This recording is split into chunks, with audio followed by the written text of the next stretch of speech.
ঈদ চলে গেল, ঈদ আসবেও আবার। তবে মৃত্যুর মিছিলে সামিল যে মুখগুলো তিলে তিলে হারিয়ে যাবে বিস্মৃতির অতলে, তারা আর ফিরবে না কখনো। একান্ত আপন মানুষটিকে হারিয়ে চিরনিঃসঙ্গতাকে সঙ্গী করে নিয়েছে যে মানুষটি, তার ঈদ আসবে কি কোনোদিন? ফাঁসির রজ্জুর মতো মামলার মালায় রুদ্ধ যে কণ্ঠগুলো এখনো নির্ভীতে কাঁদে, তাদের মুক্তি মিলবে কবে? এমন অনেক প্রশ্ন, শঙ্কা ও সম্ভাবনার দোলাচলে। আমন্ত্রণ জঙ্গি জলসার চতুর্থ আসরে। ফলসফ্লাগ অপারেশনে মৌ পর্বের ইন্ডিভিজুয়াল রিভিউয়ের পর এবার মনোরাত বিশ্ববিদ্যালয়ের ফার্মেসি বিভাগের 3 ছাত্রীর আরেক ছাত্রী খাদিজা পারভিন মেঘনা পর্বের ক্যারেক্টার অ্যানালাইসিসের পালা। তবে তার আগে মৌয়ের কথার রেশ ধরে টিম খোঁজ উঁকি মারতে চায় ডিবি কার্যালয়ের জলসাঘরে। যাচাই করতে চায় ডিবি কার্যালয়ের আয়নাঘর ও তার গাইড ট্র্যাকে সংশ্লিষ্ট কোনো তথ্য পাওয়া যায় কিনা। সে উদ্দেশ্যে মিন্টু রোডের ডিবি কার্যালয়ের পথে টিম খোঁজ। যে কোনো প্রতিষ্ঠান যত ভালো উদ্দেশ্যে গঠন করা হোক না কেন, যদি তার চালিকা শক্তি বা কর্তা ব্যক্তিগণ ফায়দা হাসিলের হীন উদ্দেশ্য, আদর্শ ও সততাকে বিসর্জন দিয়ে কোনো নির্দিষ্ট ব্যক্তি, গোষ্ঠী বা দলের অনুগামী হয়, ব্যস্ত হয় পদলেহনে, তবে তার কার্যক্রম কতটা ভয়ঙ্কর হতে পারে তার উজ্জ্বল দৃষ্টান্ত ডিটেকটিভ ব্রাঞ্চ বা ডিবি ও কাউন্টার টেরোরিজম ইউনিট সিটিটিসি। আর যদি এ সকল প্রতিষ্ঠানের হাতে নির্বিচার গুম ও খুনের সরকারি লাইসেন্স তুলে দেওয়া যায়, তবে তাকে ব্যবহার করে ক্ষমতার মসনদকে যে কতটা সুসংহত করা যায় তার নজির গত 16 বছরের ফ্যাসিস্ট সরকার। পতিত ফ্যাসিস্ট শেখ হাসিনার ক্ষমতাকে চিরস্থায়ী করার জন্য দেশকে জঙ্গি তকমা দেওয়ার চেষ্টায় অসামান্য অবদান রেখেছিল দেশ ও জনগণের স্বার্থে গঠিত এই দুটি প্রতিষ্ঠান।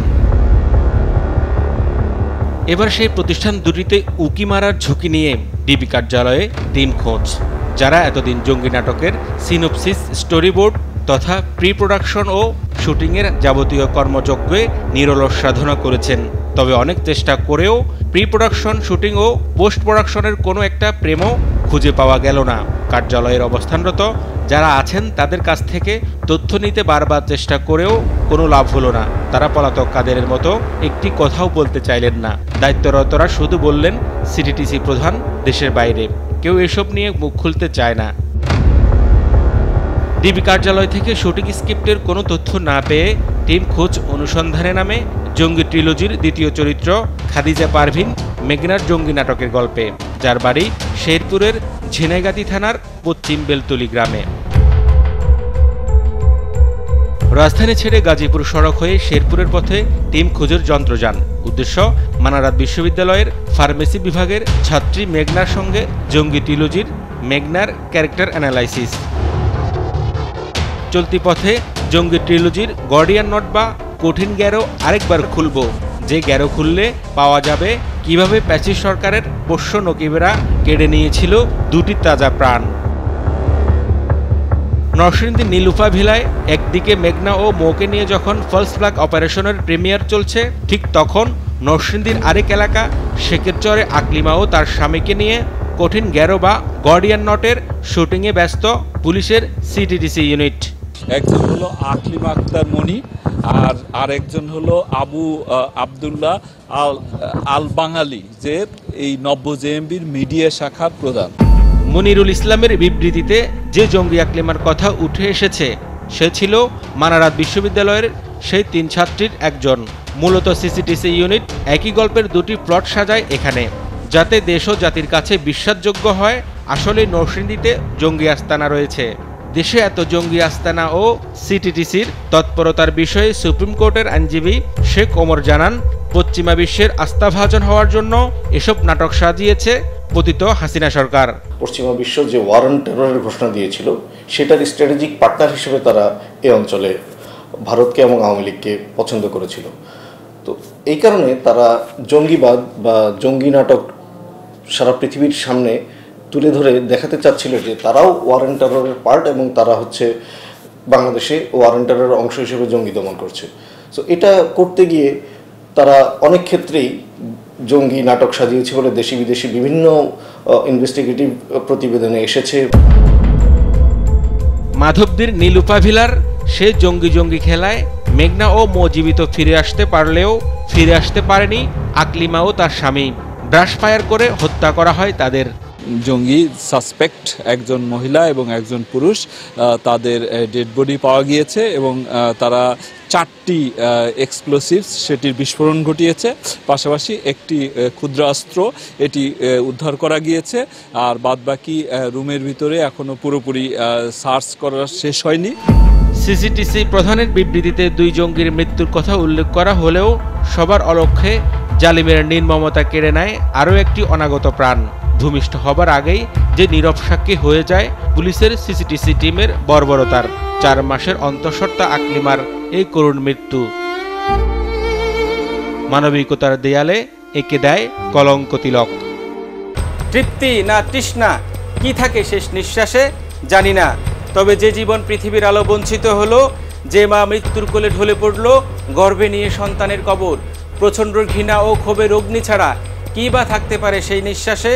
কষ্ট ও কান্না ভেজা সে আগুন আমাদের স্পর্শ করে কি? বর্বর শাসক কি শোনে কোনো কালে সে অনলে অশ্রুর কাকলি? গার্ডিয়ান নোট খুলতে খুলতে শেরপুরের ঝিনাইগাতি থানার পশ্চিম বেলতলি গ্রামের খাদিজা পারভিন মেঘনার বাড়িতে টিম খোঁজ। পড়ন্ত বিকেলে টিম খোঁজ যখন তাদের বাড়ির উঠোনে, তখন মেঘনার পিতা খুরশেদ আলম ও মেঘনা এগিয়ে আসেন। একসময়ের স্থানীয় বাজারের প্রতিষ্ঠিত ব্যবসায়ী ছিলেন মেঘনার বাবা খুরশেদ আলম। রড সিমেন্ট এবং মুদি দোকানে ব্যবসা ছিল তার, কিন্তু বড় মেয়ের জন্য কারাগারের দরজায় কড়া নাড়তে নাড়তে সব হারিয়ে এখন তিনি নিঃস্ব। জমি সব বিক্রি করে ফেলেছি। এগ্রিমেন্ট বন্ধক কেন মানে দিক নাকি এগ্রিমেন্ট হয়, এই দিলে জমি সব আমি বিক্রি করছি। এদিক 6 লাখ টাকার দোকান ছিল, দোকান শেষ রড সিমেন্টের, সমিল ছিল আমার। আমি সব বেশি দিয়েছি যে হলদি মাছের গুঁড়া করে খাই। 10, 20, 50, 100 টাকা কামাই, বাজার করে খাই। একসময়ের সচ্ছল জীবনযাপন করা পরিবারটির বাড়িঘর দেখলে বোঝা যায় এখন কেমন আছেন তারা। আমার মিল ছিল, রড সিমেন্টের দোকান ছিল, ভালো দোকান ছিল আমার, সব বিক্রি করে শেষ। 6 লক্ষ টাকার এগ্রিমেন্ট জমি বিক্রি করছে। এখন গরু আসলে 6 লাখ টাকা বিক্রি করছে, সব টাকা আর বিজনেস। উকিল মুক্তার এরাই খাইছে। কাগজ এই কাগজ উঠাইছি, নাই বাতিল, আবার কাগজ উঠান, আবার হাইকোর্টে পাঠান। এই দৌড়ের উপরে 6-7টা বছর এই ছেলে ছিল আমার, ছোট এই ছেলে ছিল আমার। এই মেয়ে আরেকটা মেজু মেয়ে, এই মেয়ের বদনামের জন্য ওই মেয়ে মেট্রিক পাস করে বিয়ে দিয়ে লাইছি। মেঘনা প্রসঙ্গে জানতে চাইলেই খুরশেদ আলম আর কষ্ট চেপে রাখতে পারলেন না, হাউমাউ করে কেঁদে উঠলেন তিনি। তার বর্ণনায় উঠে এলো মেয়ের উপর নির্যাতনের নির্মম কাহিনী। যেদিন তোমার আল্লাহ নিয়ে যাবো ওই দিন নিয়ে যাবো, আমরা মানে জামিন করছে, জামিন বন্ধ হয়ে গেছে, জামিন ক্যান্সেল, জামিন নামঞ্জুর হয়েছে, জামিন করছে, চেষ্টা করছে। আর যাই বুঝতে আসছে যে তোমার অনর্থক অবুঝ দিব না, যে কালকে নিজাম পরশু দিন, আল্লাহ যেদিন তোমাকে নিয়ে যাবো ওই দিন যাওয়ার হয়, যাওয়ার হয় না। জঙ্গি সংশ্লিষ্টতার বিষয়ে জানতে চাইলে মেয়ের উপর অগাধ বিশ্বাসের কথা স্পষ্ট করেন তিনি। বলেন সে কখনোই বিপথে যেতে পারে না। তুমি তো আমার মেয়ে অন্যায় করো না, আমার জানা আছে। মাসে যাই যে গেলে খালি কেছে, আব্বা আমি কোনো অন্যায় করি না, আমাকে বাইক করে নিয়ে যাও, তুমি কোনো আমাকে অবিশ্বাস করো না, তুমি আমাকে, তোমার প্রতি বিশ্বাস রাখো, আল্লাহর প্রতি বিশ্বাস রাখো। গেছি দেখা করে আসছি, এই যাইতে আসতে বহু টাকা খরচ হয়েছে আমার। রাত্রে গেছি, এখানে কোনো গাড়ি নাই, রাত 11টায় যাই, 4টার সময় নামাই দেয়, 4টার সময় জেলখানা, আমি জেলখানার সামনে বসে থাকছি। আমার আত্মীয় স্বজন কেউ আমার নাম দেয় নাই, মনে হয় জঙ্গি নাম দিচ্ছে, জেএমবি নাম। ওখানে দেখা করে গেলে ফটো লাগছে, জেএমবির বাপ আসছে, এক্সট্রাভাবে দেখা যাচ্ছে, বাইরে ডিবির পুলিশ থাকছে, ভিতরে ডিবির পুলিশ। ছোট্ট একটা শব্দ জঙ্গি, অথচ কি অবলীলায় সে মানুষের জীবনে বুনে দেয় নরক যন্ত্রণার বীজ। মুখ ফিরিয়ে নেয় আত্মীয় প্রতিবেশী, বিপরীতে মুচকি হাসে ভোলানাথের চটি। সেই গল্পে ফিরব পেরিয়ে প্রথম বিরতি। শুরুতে বলেছিলাম মেঘনা পর্বের ক্যারেক্টার অ্যানালাইসিস বা চারিত্রিক বিশ্লেষণের কথা। সে অনুযায়ী পার্শ্ব চরিত্র খুরশেদ আলমের পর এবার পালা ফলস ফ্ল্যাগ অপারেশনের প্রধান চরিত্র দুর্ধর্ষ নারী জঙ্গি খাদিজা পারভিন মেঘনার চোখে চোখ রাখার। মেঘনার মুখোমুখি হবার আগে আমরা একটু ফ্ল্যাশব্যাকে যেতে চাই সেই নীলুপার ভিলায়, যেখানে 3 দিন মেঘনা মৌকে আটকে রেখে জঙ্গি ট্রিলজির ফলস ফ্ল্যাগ অপারেশনের পতাকা উড়িয়েছিল সিটিডিসি। সে সময়ের বিভীষিকাময় প্রতিটি মুহূর্ত ও পরবর্তীতে 7 বছরের কারাবাসের বিভৎস স্মৃতির কথা জানতে চাই মেঘনার কাছ থেকে। ওই দিনগুলো মনে করতে চাই না, ওই দিনগুলো মনে করলে সামনের দিনগুলো অনেক খারাপ লাগে। মনে হয় আমাদের সাথে এত কঠিন একটা মুহূর্ত গেছে, আমরা কেউ ছিল না আমাদের সাথে, আত্মীয় স্বজন। তখন সত্যি মনে হয়েছে আমি কবরেই আছি। মেঘনা জানান চোখের পানিতে 7 বছর কাটিয়েছেন তারা। 7টা বছর জেলখানার ভিতরে ছিলাম। আর ওরা যে টর্চারগুলো মানে আমাকে বিশেষ করে আমার মাথায় এবং কানে ওরা অনেক জোরে জোরে থাপ্পড় যেটাকে বলে চড় একসঙ্গে এগুলো দেয়। এই কারণে আমি অনেকগুলো স্মৃতি ভুলে গেছি, আসলে মনে রাখতে পারি না কিছু। এই আমাদের সঙ্গে যা করছে 7 বছরে, আমাদের জীবনের এই বয়সগুলো কি ফেরাই দিতে পারবেও? আমাদের জীবন থেকে 7টা বছর চলে গেছে, এই 7টা বছর কি পারবে কখনো আমাদের ফেরত দিতে? মেঘনা জানান, এক একটা দিন এক একটা শতাব্দীর মতো মনে হতো। খাঁচায় বন্দি পাখির মতো কেবল মনে হতো কবে মিলবে মুক্তি, কবে আসবে মুক্ত আকাশে চোখ তুলে তাকানোর সুসময়। একটা করে দিন এক একটা করে শতাব্দীর মতো মনে হয়েছে কবে বের হবো, কবে বের হবো, কবে মুক্ত আকাশ দেখবো, কবে বাইরে আসবো, মা বাবার কাছে যাব, ভাই বোনের কাছে যাব, স্বামীকে দেখবো। অনেক অনেক কষ্ট লাগতো। সকাল হলে মনে হতো রাত হয় না কেন, রাত হলে মনে হতো ভোর হয় না কেন।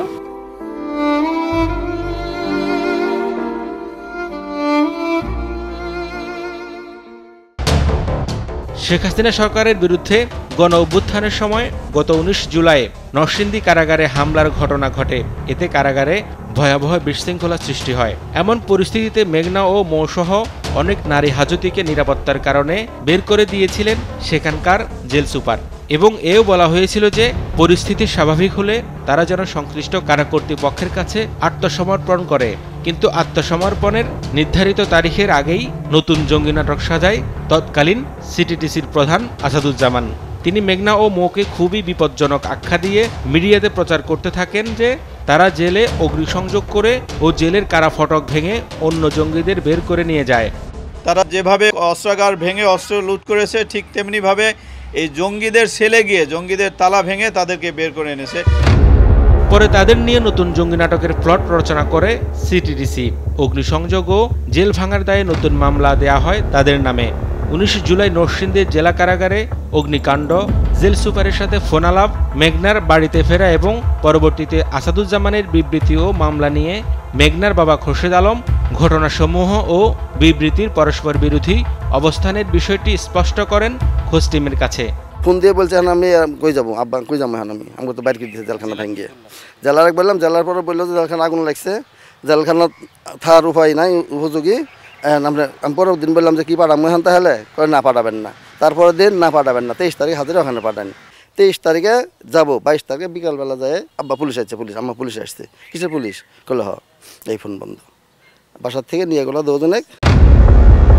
সিটিটিসির নতুন মামলায় তাদেরকে আটক করে রাতের আধারে কোর্ট বসিয়ে বিভ্রান্তিকর তথ্য উপস্থাপনের মাধ্যমে বিচার কাজ সম্পাদনের কথা জানান মেঘনা। আমার নাম বলতেছে খাদিজা পারভিন মেঘনা, স্বামী রাকিবুল হাসান আটরুগুল, আর ইসরাত জাহান মৌ, ওর একটা বিবাহিত। তো আপনাদের দুজনের হাজব্যান্ড জেল গেটের বাহিরে পালচার বাইক নিয়ে আসছে। তারপর আপনারা দুজন নারী এবং পুরুষ 7 জন, ওইখানে 7 জন পুরুষ ছিল। জেলখানায় আগুন লাগে, জেলখানা ভেঙে আপনাদের হাজব্যান্ডের সঙ্গে পালাইছেন। তখন এখানে একটা ডিবি বলতেছিল, স্যার আপনি ভুল বলছেন, ইসরাত জাহানের তো বিয়েই হয় নাই, আর খাদিজার হাজব্যান্ডও তো কাশিমপুর 1 জেলখানার ভিতরে স্যার। ম্যাজিস্ট্রেট বলছে ও আচ্ছা ঠিক আছে, এই রিমান্ড শুনানি বাতিল, আরেকটা করা হোক। মেঘনার গল্প শোনার পর এবার টিম খোঁজ সরেজমিনে যেতে চায় নীলুফা ভিলায়, অনুসন্ধান করতে চায় সেখানে তাদেরকে নিয়ে জঙ্গি নাটক মঞ্চস্থ করা হয়েছিল। সে উদ্দেশ্যে নরসিংদীর মাধবদীর পথে টিম খোঁজের যন্ত্রযান। যেতে যেতে চোখ বোলাতে চাই নীলুফা ভিলায় সংগঠিত ফলস ফ্ল্যাগ অপারেশনের পুলিশের চার্জশিট ও মামলার সাক্ষীদের জবানবন্দিতে, যে জবানবন্দি ছিল বন্দুকের নলে। সাক্ষীদের জবানবন্দি পর্যালোচনা করলে বোঝা যায় সবাই একই সুরে কথা বলেছে, দেখে মনে হবে ভোলানাথের চটি কপি হয়েছে।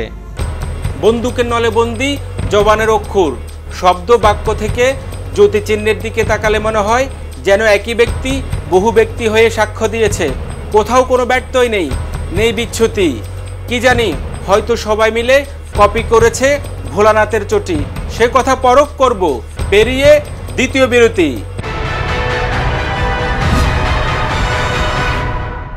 বিরতির আগে বলছিলাম পরখ করার কথা, কি করে সবার কথা ভোলানাথের কথা হয়ে যায়। মিলিয়ে দেখব কাগজের জবানের সাথে মানুষের জবানের বাহাস কোথায়, আর তার জন্য যেতে হবে নীলুফা ভিলায়। একসময় টিম খোঁজের যন্ত্রযান এসে পৌঁছায় মাধবদী পৌর এলাকার ছোট গদায়ের চরে। স্থানীয় একজনের সহযোগিতায় সেই নীলুফা ভিলার দিকে টিম খোঁজ। সরু অলিগলি ফেরিয়ে নীলুফার ভিলায় টিম খোঁজ।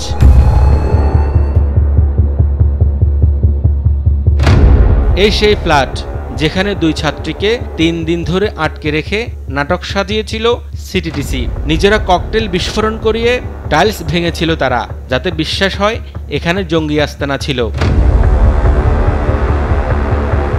টিম খোঁজের কাছে স্থানীয়রা তুলে ধরেন সেই দিনের বর্ণনা। তারা বলেন অত্র এলাকায় কোথাও তারা এই 2 ছাত্রীকে দেখেননি। ঘটনা হচ্ছে যেদিনকা ঘটনা ঘটে ওই দিনকা এলাকার সবাই অবরুদ্ধ করে রাখছে, কাউকে আশেপাশে ঢুকতে দেয় নাই এবং আসতে দেয় নাই।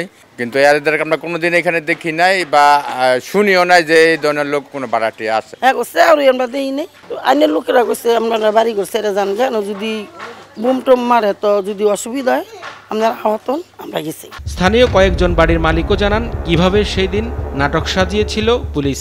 যেদিন এসে বাড়ি ঘেরাও করলো, আমার বাড়ির লেটার লগে আমি আবার ছাদে উঠছিলাম, ওটা দেখছি 2টা মাইয়া খালি ওই জানালাটা ধরে চায় রয়েছে আর কান্তাছে।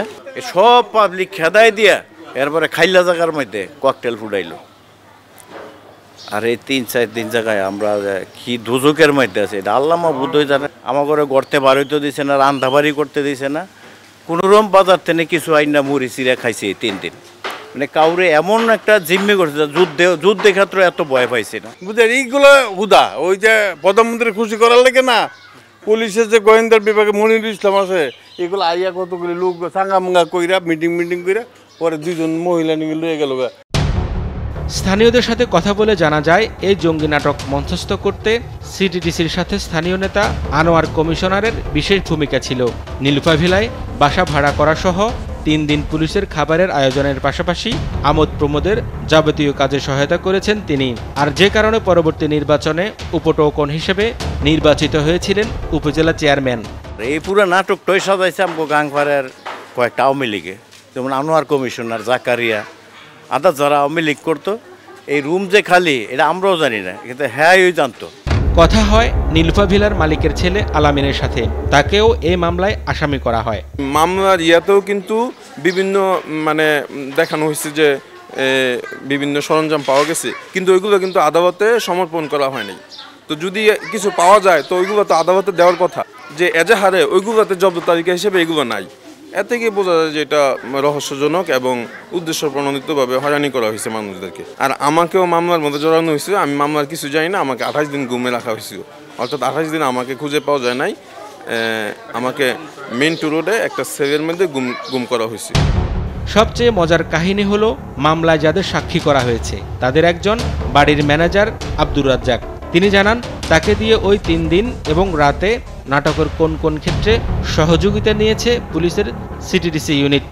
এই যে রাত্রি কোন কোন রাস্তা ব্যারিকেড দিলি আমি তো জানি, আমাকে সাথে করে নিয়ে ওরাই বাস্তাটা নিছে যে কোন কোন রাস্তা ব্যারিকেড দিলি মানুষজন না আসতে পারে। না দায় ঠিক কি আর না গেলি তোটা। তিনি জানান একটা ব্যাগ নিয়ে এসে তাকে দিয়ে বিদ্যুতের লাইন টেনে 7 তলার 2 ছাত্রীর রুমে সেটি বিস্ফোরণ ঘটায় পুলিশ।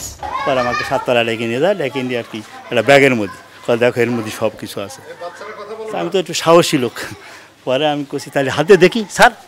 পরে সবিল্লা বলে না হাত দিও না, তুমি বাসটে মারা। আমি বললাম স্যার কিছু না বুঝলে একটু বুঝি তো ভাই, বিঘা তো বড় বড় চাকরি করে, তা আপনি তো কানেকশন দিয়ে এটা বাস্ট করেন। পরে কয় তুমি সরো।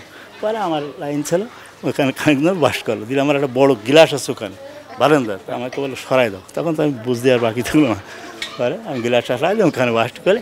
তিনি আরও জানান ঘটনার পরে তার কাছ থেকে সাদা কাগজে সই নেয় সিটিডিসির কর্তা ব্যক্তিরা। পরবর্তীতে তাদের মন গড়া কথা লিখে নেয় তারা।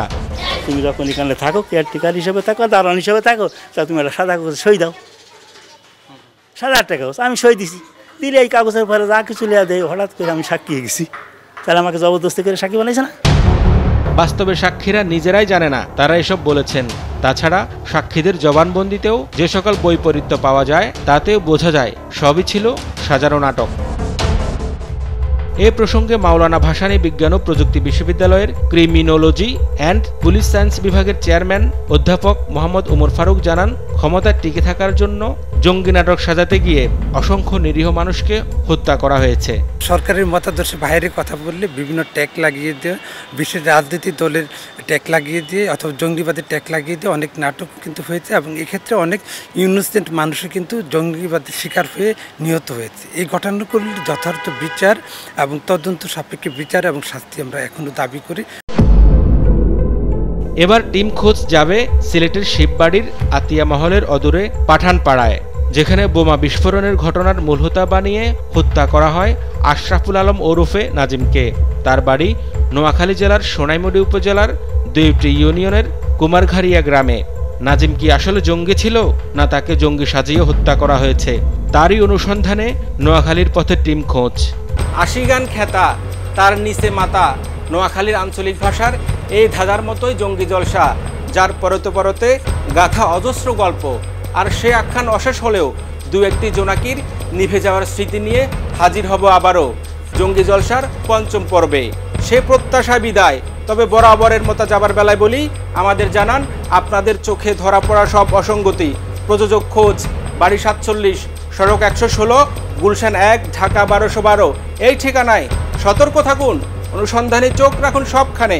শুধু চোখ নয়, মন ও মগজ দিয়ে খুঁজুন ঘটনার পেছনের ঘটনা।